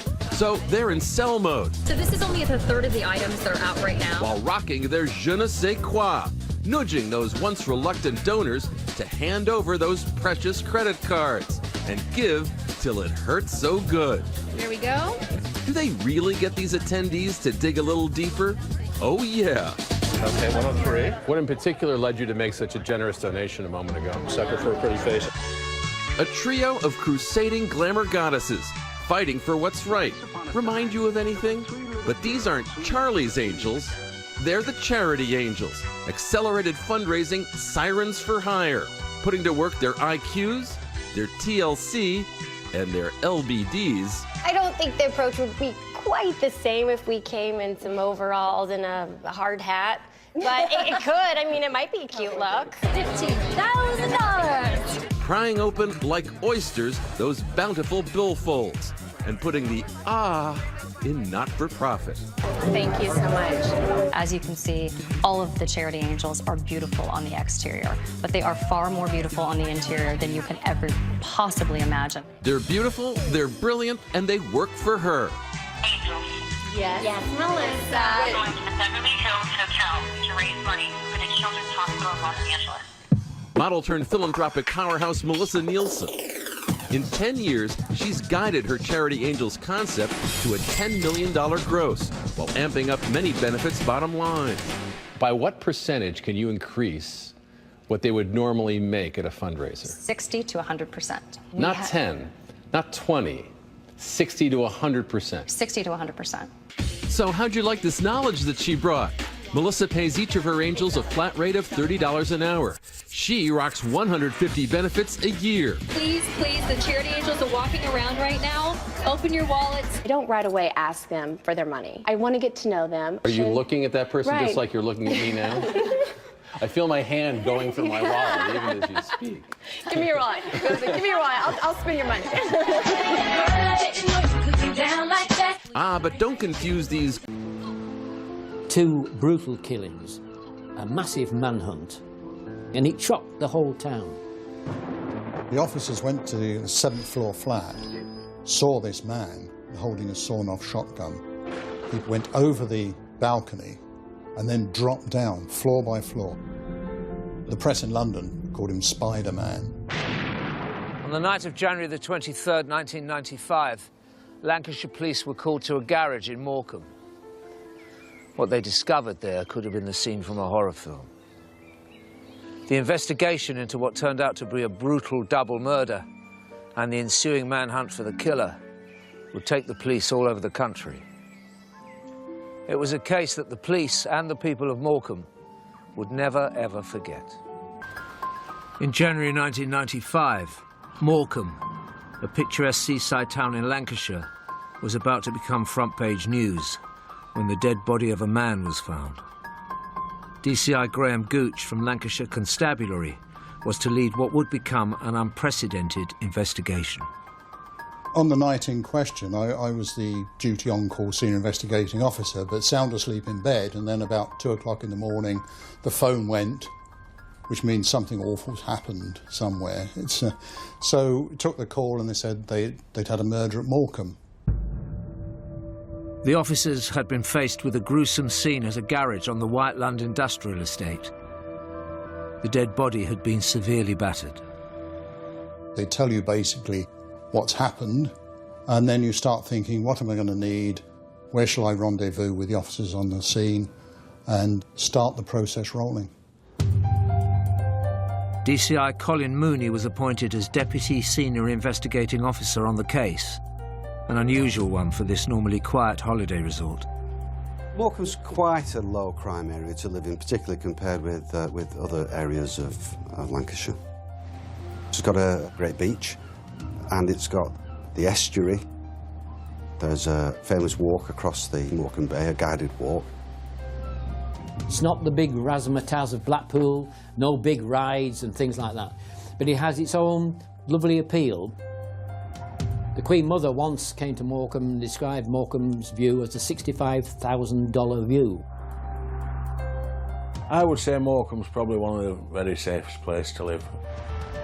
It's sort of like a bit of a sleepy town. There's not really that much horrendous trouble, you know. The wives of 49-year-old Tony Morocco and 29-year-old Paul Sandham had phoned the police, worried about their husbands who had worked at the garage together and not returned home. They were creatures of habit. They'd finish their work about 5 o'clock and go home. And this night, they hadn't. The officers went to the garage with the relatives, and it was locked, and then they found somebody who's got a key to come along and unlock it. So the premises were locked, and inside, then they'd found this scene of destruction. Clearly it looked as though someone had been playing dodgems with the cars, and there was smashed office furniture, smashed cabinets, and on the floor was the body of Tony Morocco. Tony's body, unfortunately, bore considerable marks of violence. It looked as though he'd been stabbed and that his head had suffered a number of blows from a blunt instrument. Well, certainly the amount of violence used was far in excess of that was needed to actually bring about death. There was something very emphatic about it, almost as if the person was acting out, I know, some sense of mission or getting revenge. From his injuries, it was immediately clear to police that Tony Morocco had been brutally murdered on the premises of his own business. After pathologists had analysed the scene, his body was carefully removed, and along with crime scene investigators, DCI Gooch tried to figure out what had happened. Left at the scene, there was a lot of blood there. There was a torque wrench, which had blood and traces of body on it and hair, so that appeared to be a fairly obvious murder weapon. And lots of other pieces, because garages are generally fairly messy places, so there's a lot of stuff to look at. But then here we had the feature of this car, this Toyota car, which had obviously crashed into the desk and into the cupboards. So clearly that was part of whatever had happened at the scene. So we knew that we had to do a lot more investigation into that. But of course the first thing on your mind is, who did this? The police didn't have to look far for their first suspect. The situation we had was these two men who worked together in the garage. They hadn't come home. We've been along there and we found the body of one of them and the other man's missing. It's not unreasonable to have some suspicion that they'd fallen out and had a terrible argument and that this was the result of it. Because, I mean, Paul Sandham was nowhere to be found. He hadn't gone home, which was most unusual. The police immediately focused on locating Paul Sandham. Officers have been called out to come to Morecambe to start forming an investigation team. In the morning, those officers had turned up about 8, 9 o'clock, and we'd started the briefing, painting the scene for them to tell them what was going on, what we were going to do, and what each of them would be doing. And then, during that briefing, in came one of the officers saying, "Hang on, boss, I think there's been a development," and hands me a piece of paper saying the body's been found further, just out in the countryside, a little way from Morecambe. And then we found out that that was Paul Sandham, who had been stabbed many, many times. The man police had been treating as a suspect had been left for dead with 41 knife wounds. There was a clear connection between the two victims, and also the level of violence used on both of them was quite similar. It did bring into focus the fact that there had been a deliberate separation of the two victims, which of course highlighted just how calculated it was. At this point, then, we realised that we had a double murder on our hands. It was inconceivable that two people who worked so closely together, who went missing at about the same time, and both found murdered, would not be linked. I've dealt with murders before with more than one victim. They don't come very often, but it does change things completely from what we were looking at before. Before we were looking for possibly a murder with a reasonable suspect. Now suddenly you've got a double murder with no suspect. And it was a great concern to local people. I spent most of my working life on the estate from being the age of 13. You know, I got to know Tony, you know, just through, you know, being on the estate like I got to know everybody else. He was a lovely guy. If anybody was going to say, you know, put Tony in a room of 10 other people, you know, who would get murdered, You know, you wouldn't put Tony, you'd say, well, what's he doing here? It was that shocking that, you know, it was just beyond belief, really. The local press, the local radio, everybody was covering this big stuff, which was very helpful because it was a big story.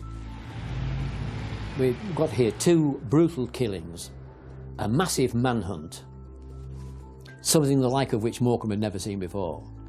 And we were in the centre of it, being the town's newspaper, and we were swept up by it, and without a doubt we realised the enormity of the story and that we had to rise to this challenge.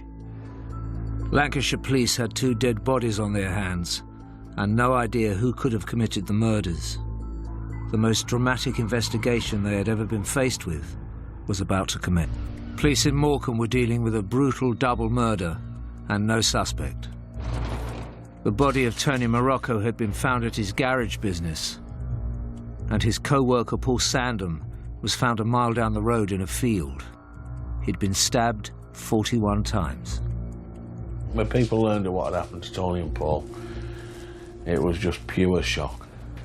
Or anybody on the estate could quite believe what had happened. It was unreal, just unreal.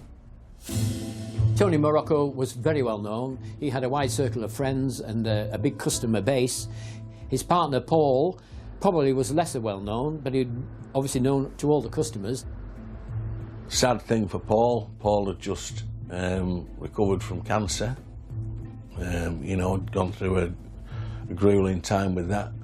You know, to have his life pulled away from him in one flash of it, you know, it was absolutely shocking. After speaking to friends and family, police started investigating Tony's business, hoping to find a clue that would lead them to the murderer. The kind of work that Tony was involved in, the purchase and sale of low-value vehicles, indicated to us that it was largely a cash business, but there was no cash found on the body. So we did some checks, and we were right that there should have been some cash there. It looked like a robbery might have been the motive. In addition to that, Mrs. Morocco was able to tell us that Tony had a heavy gold chain around his neck, which he never took off, I think for sentimental reasons, except for just one occasion when he'd broken a link and it was repaired by a local jeweller. And that was missing as well. Armed with their evidence, police began building a picture of what could have happened on that fateful night. It became apparent to us that Paul Sandham had been taken away and murdered first. We guessed that this Toyota car had been used to take him away, presumably on a test drive. And he killed him in the field and then come back in the Toyota and crashed it into the garage when he arrived. We tend to assume that he'd gone along there, found 2 members of staff there which he thought he couldn't overcome them, so on the pretext of wanting to buy a car, had got Paul Sandham away and killed him so he could go back and rob Tony. Regardless of their theory, police still needed concrete evidence that the murders were linked and the Toyota car was significant. It's very important to isolate the 2 scenes to make sure there's no contamination, because we wanted to find out if that car had been in the field. So we found, next to the road, we got a tyre track, which eventually found matched the Toyota, but also, more importantly, we found soil of identical makeup in the footwell of the car as was in the entrance to the field. Now, the important thing was this was found on the driver's side and not the passenger side.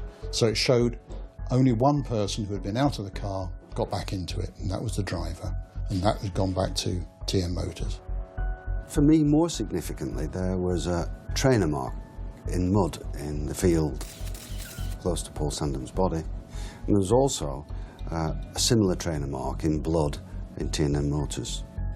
So it was clear to us that the murders were linked, and they feel the trainer mark was a definite scientific link between those two murders. With the crashed Toyota car left at the garage, police needed to establish how the killer had travelled around. One of the lines of inquiry which we had was to try to establish whether or not there was a getaway vehicle involved and whether or not anybody had seen it. The only thing that we could find out was that somebody dimly recalled seeing a pedal cycle propped up against the wall outside T&M Motors. And to be honest, I don't think that the police put a great deal of store by that at the time, because who goes to commit a murder on a pedal cycle? One of the members of staff of the garage who worked there part-time came in to help us, and he checked to see that all the cars were there, and he found there was one missing. And this was a white MG Metro, which was probably the best of the bunch of cars that were in the garage, and that one was missing. Not only was the car missing, but also the paperwork, the logbook and the receipts and that for the vehicle. So clearly the murderer had not only just taken the car as a getaway, he'd also made sure he got all the documents for it. So clearly he probably intended to move the car on later, and that was important to us. I mean, it tells you a lot about the person you're looking for, that this isn't somebody who's just done something on the spur of the moment. The fact that he's lured one man away to kill him just so he can go back and do a petty robbery shows this is a dangerous and determined person. DCI Gooch had another suspicion about the murderer's connection to the crime scene. Did he know the garage? Had he been there before? You take the idea, he wouldn't have come from a million miles away. It's fairly tucked away on the White Lund estate. It's something somebody local would have known, or somebody who knew the area very well. He wouldn't have just turned up there from a long way away and gone there on spec. With the white Metro missing, they now had a vehicle to look out for. The car was placed on the police national computer as a vehicle of interest and also flagged with other relevant organisations. There is an organisation which members of the public and car dealers can use to check whether or not a vehicle is stolen. We contacted that organisation and asked that if anybody checks that vehicle with them, that they should tell us, but not tell them. So, having put a marker for the MG Metro onto HPI, only a couple of days later, they called us to say that someone had gone into a garage in Erith in southeast London to sell the car. The hire purchase information alert was an important breakthrough, but this meant geographically the investigation had to expand 275 miles down south.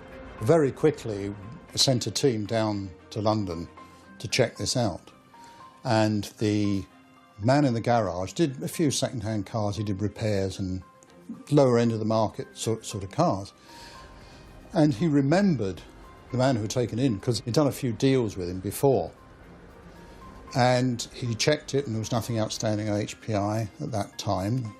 So a deal was done and he part exchanged it for a Ford Escort. The Erith car dealer provided an accurate description of the man that had sold him the white Metro, but wasn't much more help to the police as the suspect had covered his tracks.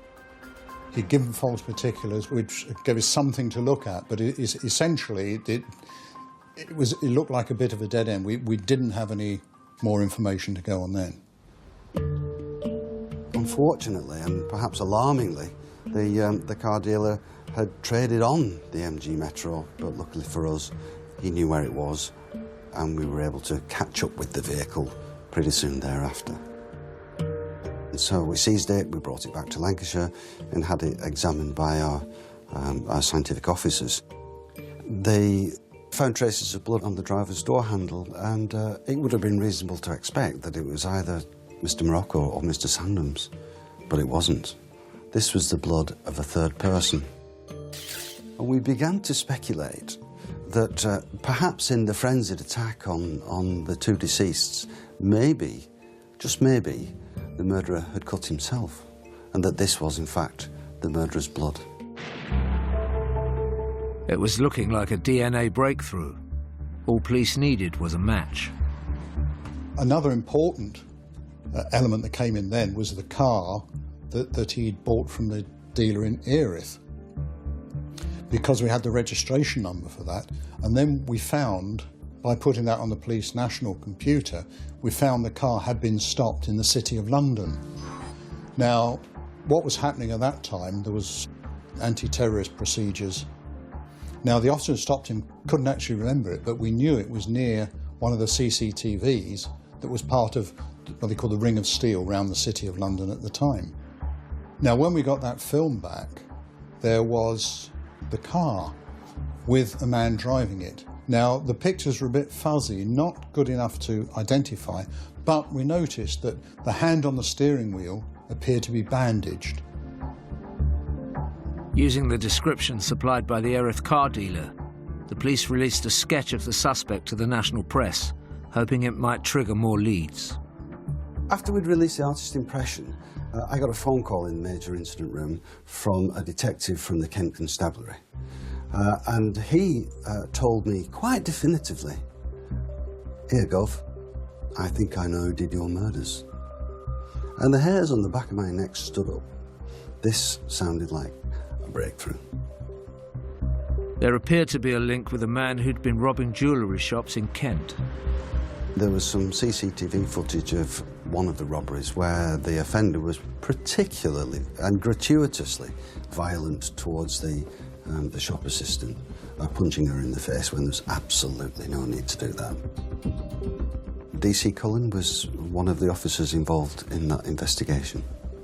He told me that he thought the person responsible for our murders was a man by the name of Terence Derrick Clifton. Clifton was a suspect in the robberies, and having seen the artist's impression of the man Lancashire police were trying to track down, DC Cullen had thought the resemblance uncanny. We did some quick checks on the name and the date of birth provided to us by Dick Cullen, and I was delighted to find that Clifton had a conviction in Lancashire, but not just Lancashire, Morecambe. This clearly made a connection between a man who lived in the southeast London area and sleepy old Morecambe in Lancashire. I think when the link was made with the earlier crimes, the robberies of the jewellers, for example, it became apparent that this was an individual who was on the fringes of society, who seemed to see himself as outside the law, somebody who's very much playing by his own rules, maybe with his own sense of purpose. Armed with their new evidence, the police moved quickly. The hunt was on for Terry Clifton. For a double killer, Lancashire police had identified a prime suspect. All they needed to do now is find him. Intelligence pointed to a man called Terence Clifton for the murders of Tony Morocco and Paul Sandham. But they were yet to track Clifton down and still needed evidence that placed him at the scene of the crime. Now, one of the important things is on Tony Morocco's body, there was an awful lot of blood. And when they looked at his trousers, they'd taken blood samples from about 6 sites, which is the normal thing to do. And they'd all been the same blood group and they'd all been Tony's blood.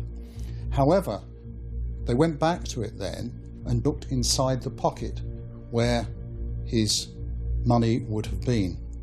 And inside the pocket, another blood sample was taken, and that turned out that that wasn't Tony's. So suddenly, here we had the blood sample from the murderer, we thought. So now the case is really building up. We've got this suggested name from the intelligence officer in Kent. We've got a description that would appear to be matched. And now we've got blood from the murderer in the pocket of the deceased. So now we've got to match it. Clifton had been in prison before, but this was 1995, when personal profile details held on convicts were limited. Nowadays, it's quite routine for people coming into custody to have a mouth swab taken with a view to having their DNA recorded on the National DNA Database. But that wasn't the case way back then. And so what we needed was a sample of Clifton's blood to compare with the blood of the third person from the crime scenes and from the MG Metro. The investigation was now a nationwide search, and Lancashire police gathered as much support as they could without naming their suspect.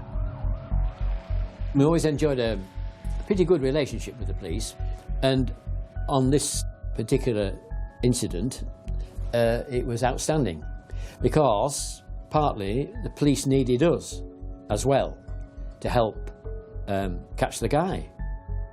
We decided to release the artist's impressions to the local paper, and that brought about another development. A young lady came to the police station, and she said that based on the artist's impression, she thought that the person that we were looking for was none other than Terence Clifton. She explained that Terence had attended school in the area, and significantly that he had been in the Morecambe area around the Christmas and New Year period of 1995.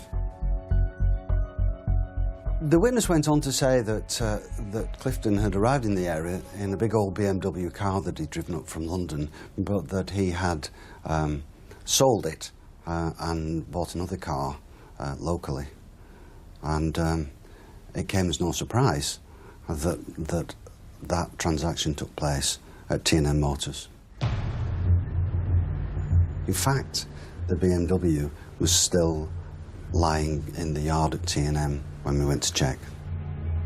He'd gone to trade this old car in, and he wasn't happy that Tony had only given him a couple £100 for it or something like that.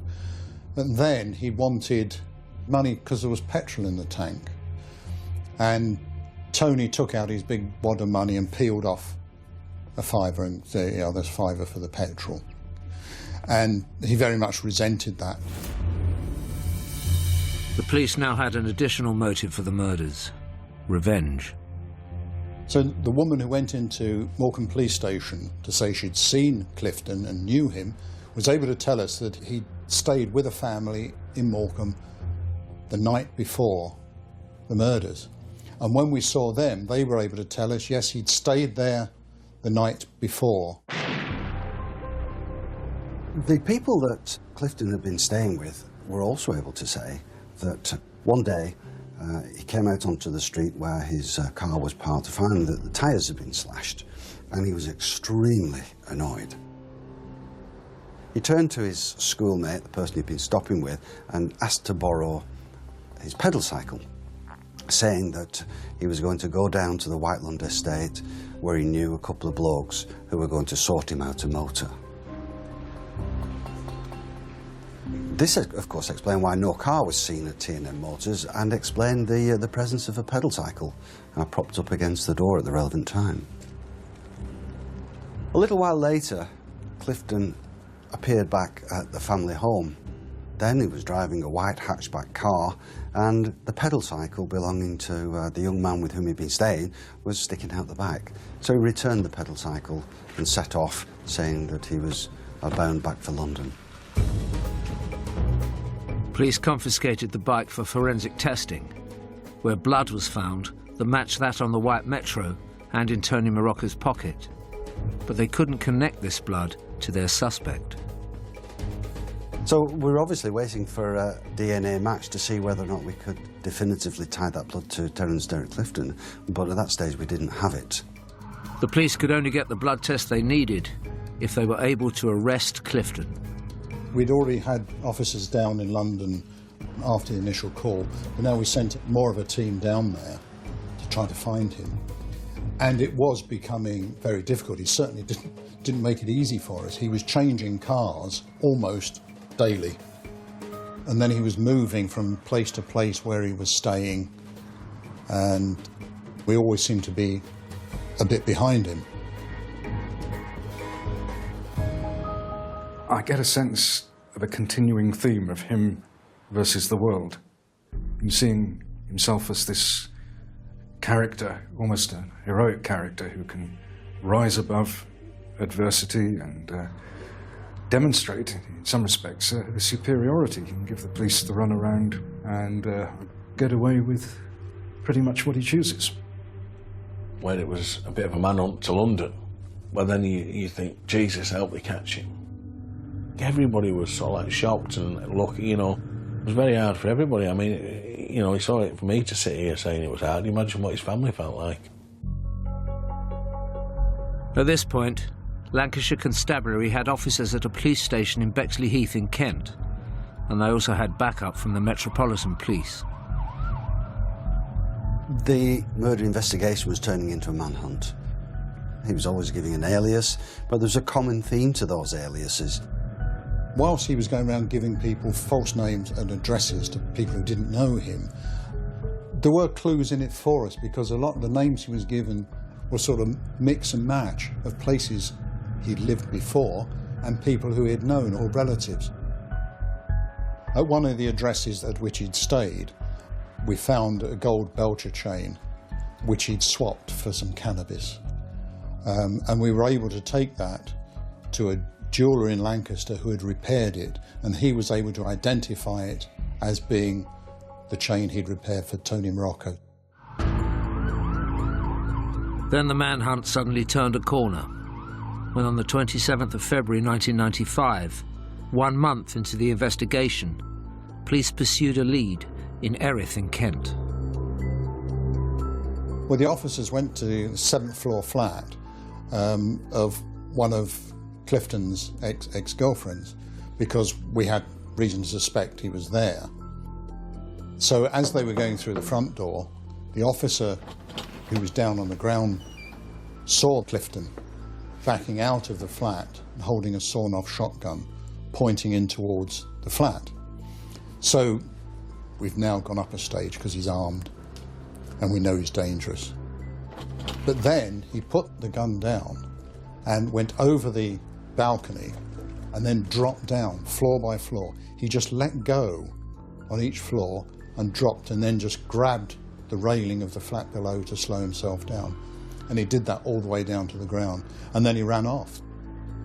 After that, the press in London called him Spider-Man, and that was it.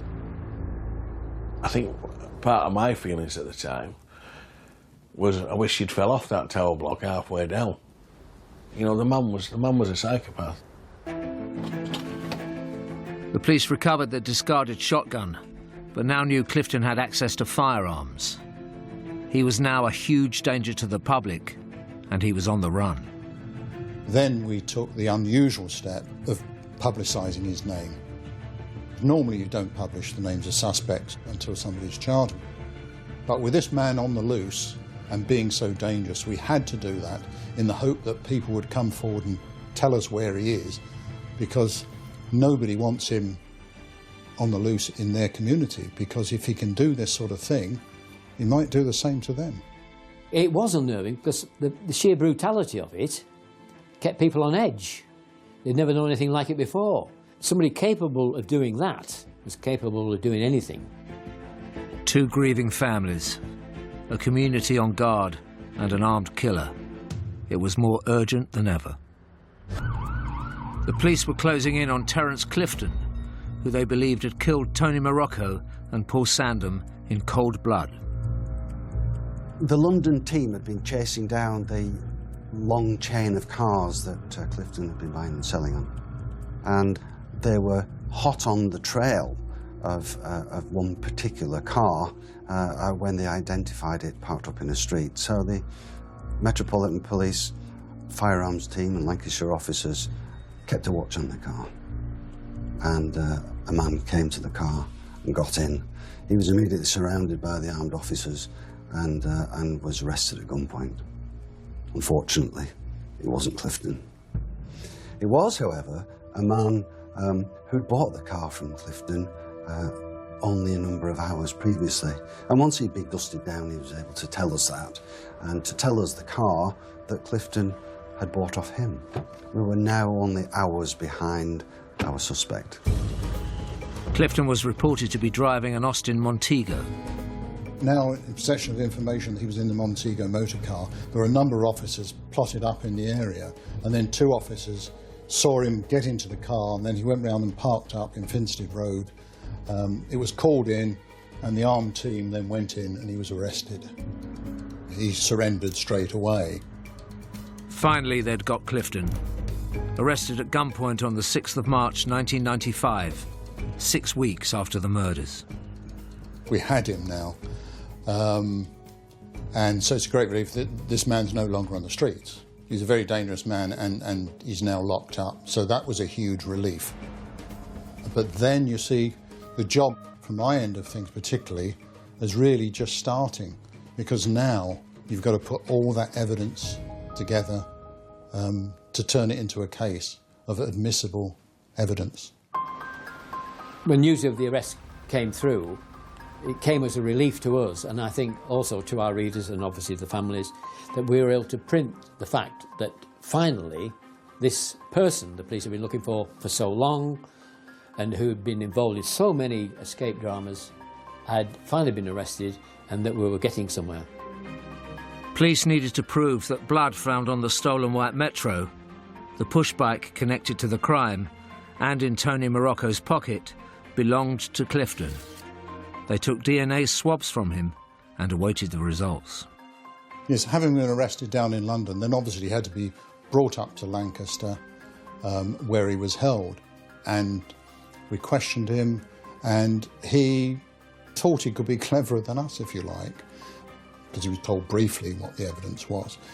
And he said he happened to be walking through the White London Industrial Estate, like you do, and he'd seen this car parked at the roadside, the white Metro, with the keys in it and all the documents lying on the seat. And he just intended to steal the car. And that was his defence. He was rational, he was polite, he admitted the theft of the MG Metro, but claimed that he had nothing to do whatsoever with the murders. So, following the interviews, we decided that we were going to charge him, notwithstanding the fact that we didn't have the DNA evidence at that stage. We did feel that we had sufficient evidence to charge, and we did. Clifton was remanded in custody while he awaited trial, and several weeks later the results of his DNA swab came through, which, as police suspected, was a match with DNA evidence from the double murder. We had this man with a history of extreme violence. We had a man who knew the area, despite the fact he had a London address. He'd been to school in Morecambe. He was known to be in the area. He'd borrowed a bicycle to go to the garage and had come back later with the white Metro, with the bicycle in it, with blood on it, which was his blood. Then we had his blood in Tony Morocco's pocket at the scene. We then had footprints at the scene of that murder and at the scene of Paul Sandham's murder. We could link the two scenes again because of the earth from the field and the earth in the driver's footwell of the Toyota that Clifton had then driven back to the garage. We've got the Belcher chain that was found in London that he'd swapped for some cannabis, which we could then identify positively as being Tony Morocco's. So we got an awful lot of evidence to make a case for the prosecution. So in the next few months, Clifton made a number of appearances, both at the Crown Court and at the Magistrates' Court, as part of the process leading towards his eventual trial. His behaviour had deteriorated from that at the time of his interview.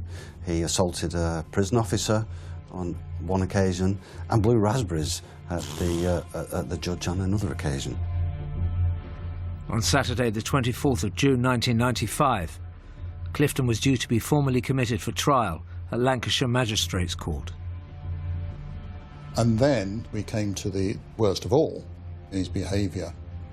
He said he wanted private consultation with his solicitor, which he is entitled. So was taken into a room with his solicitor. Then he produced a sharpened telescopic car aerial, which he'd secreted within his rectum before he left prison, and then held this against his solicitor's throat and threatened him and took him hostage. We called in a hostage negotiator, and we also called in officers who were trained to put an end to a siege like this by more forceful means. I remember getting a call from a colleague at quite an early hour of the morning to say that there was an incident in progress at Lancaster Magistrates Court. At that time, I worked for the prison service, and I was on call for hostage negotiation situations. Dr. Need made his way to the court, while Lancashire police tried to manage the situation as best they could. As part of this siege, he called for an imam to come and speak to him, claiming that he was a convert to Islam, and the imam duly came and spoke to him and declared that, in his opinion, he wasn't a convert. When I arrived, everybody was rather tired, but above all, I think, attention focused on the well-being of the hostage. The siege itself, from the time we took him, lasted for some 21 hours. So it's gone on a long time. And of course, when you're dealing with somebody like that, who's not that well balanced and clearly dangerous, as time goes on, they're getting tired, and either they give up or they can get worse and worse. At the end, things were getting worse, and that's why there had to be a rapid intervention. It was decided that we should explore the possibility of tactical intervention, and that really centred upon separating Clifton from the hostage. And that was achieved by offering Clifton a cup of coffee, which he accepted, took a few steps over to reach for it, and at that point the door to the room burst open and several gentlemen jumped on him. So it was brought to a peaceful resolution. It was erratic behaviour, and it may have been just part of the delaying tactics. I'm not sure what he felt that he had to gain by taking his solicitor hostage. It seemed to me to be the last turn of the card of an increasingly desperate man. Clifton's troublemaking continued. He sacked his defence lawyer and told police he would represent himself. The trial at Preston Crown Court didn't happen for 2 years. So eventually he came up for trial in January of 1997. And then when it came to the day of trial, he refused to come out of the cell and face his own trial. Because Clifton was unrepresented, it meant that the witnesses were not cross-examined, although the judge maintained the impartiality of the trial by asking pertinent questions of the witnesses himself. But nonetheless, the pace of the trial was much quicker than you would normally expect, and I recall that on one occasion, in excess of 30 witnesses in one day were heard. At the trial, the injuries sustained by Tony Morocco were so bad, it took the pathologist like 45 minutes just to describe the injuries, and the family sat through all that. The jury didn't take a long time at all to convict him of the murders. In a matter of 40 minutes or so, they'd returned unanimous verdicts of guilty to 2 offences of murder and 1 of the theft of the white MG car. All that was left was to sentence Clifton for his horrific crimes. The judge insisted, quite rightly, he'd be brought up for sentencing, and he wasn't for going quietly. And it took 9 prison officers a long time, having to have him wrap him in sheets to stop him kicking and punching and biting the officers, and they carried him up to the dock where he heard the sentence. He was sentenced to life imprisonment twice over for each of the murders and 4 years for stealing the car. The family who'd sat throughout the trial listened to the dreadful things that happened to their relatives, and I think they were very relieved at the outcome of the trial and the fact that he was going away, hopefully forever. It was the most shocking and demanding investigation Lancashire police had ever seen. But finally, it had come to an end. The chain of events, working backwards from the siege to the escape from the balcony, the fact that it was a double murder, the fact that it was a manhunt, I just don't think that anybody could have written a credible script that could have fitted our scenario. We knew we weren't far away, and we knew if we kept going, then eventually we'd get him, and we did. After 3 months playing cat and mouse with the police, a sensational escape and a hostage situation, Terry Clifton would be an old man if and when he was ever released.